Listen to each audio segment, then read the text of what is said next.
இதான் நான். இது இல்ல, கொஞ்சம் சைட்ல திருப்புங்க. இதான் நான். அவங்க பெத்தெடுக்கலனாலும் அவங்க பிள்ளையாவே வளர்த்தவங்க எங்க அம்மா.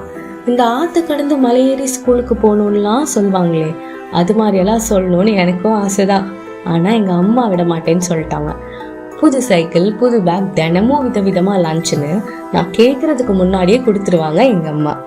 கொஞ்சம் உடம்பு சரியில்லைனாலும் துடிச்சு போயிடுவாங்க. எனக்கு தேவையானதை எனக்கு முன்னாடியே யோசிச்சு கையில கொடுத்துருவாங்க. அப்புறம் ஸ்கூல் முடிச்சு காலேஜ் போன உடனே புது ஸ்கூட்டர், லேப்டாப்னு எங்க அம்மாவோட செல்ல பிள்ளை தானே வச்சுக்கோங்களேன். ஆனா எல்லா பொண்ணுங்க மாதிரியும் நானும் எங்க அம்மா விட்டுட்டு போற நாள் வந்துச்சு. தாலிக்கு தங்கத்தையும் கொடுத்து தாய் வீட்டு சீரையும் அவங்க ஆசீர்வாதத்தோட கொடுத்து அமிச்சாங்க.